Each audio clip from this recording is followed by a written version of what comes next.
Hi everybody, welcome back to Chicago Car Club. Today we're going to be taking a look at this 1989 Mercedes Benz 560SL. This is an R107 model.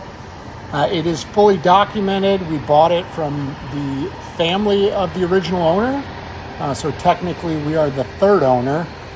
It's fully documented, like we said. We've got manuals, we've got the original window sticker on it, a bunch of service records. The factory hardtop along with a rolling stand, full books and key set. It has 82,000 original miles. The original window sticker in '89 was for $65,780. We're going to take you around, show you everything, get you comfortable with it, make sure you can make a purchasing decision off this video and our pictures. But as always, we encourage you to reach out by phone, call us, text us, however you want to get a hold of us to hear more.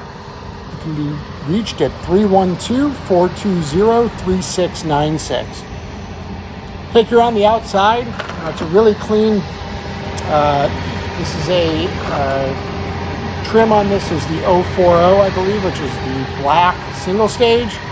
It's got really nice shine in the paint. It's got a couple little spots in it, you'll see, where there's a little bit of blistering, some areas that may be showing some rust behind. Nothing rusted through per se, but some areas of concern that you might want to keep an eye on. Nothing structural. Looking at the hood there, a couple little blemishes in the paint. There's some, scratches and little things throughout that have been touched up, as you'd expect from a car of this age. The original owner passed away at the age of 96. She had the car since new. She then passed it on to her nephew, who we ended up buying the car from. Overall, in good shape. It's got a nice set of tires on it. Not exactly sure of the age. They might be a little bit older. He just didn't drive the car much, and so he didn't really see a need to see it sitting in the garage. Here's one of the little areas here. Pretty common spot on these where that molding through bolts on the quarter panel there. And then up around the back, you can see the paint really looks good. We did a single stage on it. It shines really well. You could take it a step further. A couple little dents you can kind of see in the reflection there on the deck lid. Kind of normal storage dings, but one little spot here on the quarter panel that's been touched up right on that body edge there. Possibly something that could be PDR'd, but the paint is cracked there from what we can see, so something to keep an eye on. Down here, again, a couple little spots. We like to be as transparent as possible. There's nothing to hide on these. They're classic cars. In this case, this one's over 30 years old. It's going to have some imperfections on it. Interior is super nice, really consistent with the mileage. There's only one little bolster hole on the driver's side, which you'll see, but the door cards are really nice. Power windows, which function nicely. As you can see, the doors are nice and dry and solid. Inside the jamb, the original sill plates. You can see the original striker. And this does not have an aftermarket dash pad. That is the factory stock dash, which is in phenomenal shape. All of the veneer trim dash pieces look really good in their original finish. The switches look really nice.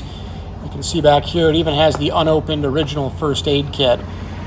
Keep in mind, we do have the hardtop for it, and in our pictures you can see the soft top. Now the soft top on this car, from what I can ascertain, I don't think she ever had the hardtop off the car. The soft top is perfect. It does not look like it's been out of the boot back there, which you'll see in the pictures as well in that boot area. You'll see there's no overspray or anything on the car. We might note on the right front fender, possibly on the door, was repainted possibly at some time, but to the extent we can't tell, we don't see anything, any signs of any significant damage or anything structural. So as far as we can tell, it might have been some sort of scratch or dent repair there. Original BECKER radio working. You'll see here the ABS light is on the dash, and that normally is off. I'm not sure if it's because it's so cold out or not, but just keep that in mind. The airbag light is on, and we haven't put an OBD2 on it to determine. There you go. Almost forgot. We pulled the top out. You can see back glass is super nice. A little yellowed, but just from age. But really great material there. It's really in nice condition. All the gauges are functional. The odometer, headlights, taillights, signals. Mileage is correct on this. We are very confident of the mileage. As you can see, even the radio antenna works. Blower motors, AC, all the switches work. Not blowing cold, or that we can tell right now because it's so cold out, but I don't hear the pump kick on. I mean, you can see in the ashtray, I don't even think that's been open. The cigarette lighter has never been, doesn't even look like it's been hot before. And again, you'll see in our pictures, we've got extensive service records and books on it. Show you under the hood, it's very original under here. Really nice shape. Car was clearly looked after with a watchful eye based on just overall aesthetics under the hood. It's super clean and tidy. We don't see any aftermarket things that are glaring to us. All the plastics are in nice shape. It runs really well. It's a great driver. Feels good on the road. The bumpers are nice and straight. All the panel fitment's really good on it. We're going to get the car up in the air in a little bit. We'll take it for a ride right now. And it is very cold, as you can tell from my gloves, and also very icy out. So there's really not a whole lot I'm willing to do on the roads with it, but you'll see it gets a little squirrely going down the road, but it drives out really well. Makes great power, as you'd expect from the 5.6 liter.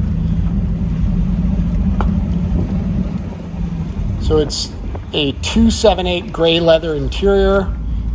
We believe it to be engine matching. We have the engine number, and it was originally sold through Mathieu Imports in Chicago, which was a Mercedes dealer.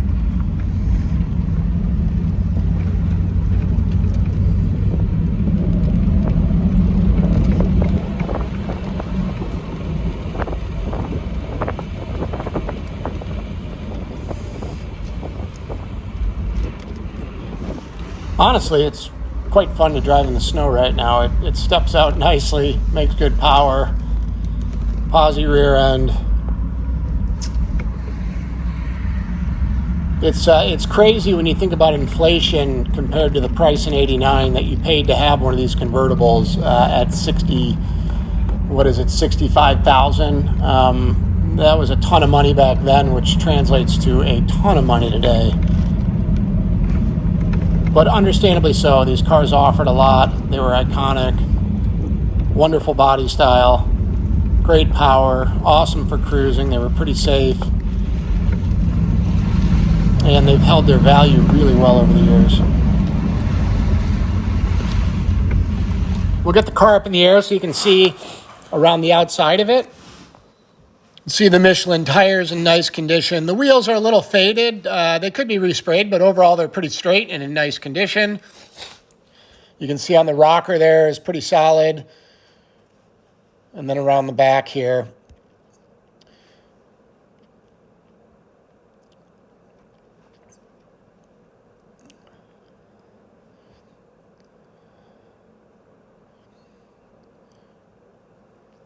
You'll note on the rocker on the driver's side, there's a little bit of rust there. You can see on that lower edge under the louvering, and then by that jack point, there's some surface kind of flaking of rust there. We haven't poked or prodded at it. But as you'll see underneath the car looks pretty solid underneath. Really a nice car. It can be left and tended to the way it is. You could tend to the rust spots if you wanted to, or leave it the way it is. From 10 feet, you don't see it, but up close, we like to point everything out. You can see the suspension components are in good shape. Everything's there. The brake lines are in nice condition. It's got 2 new fuel pumps in it,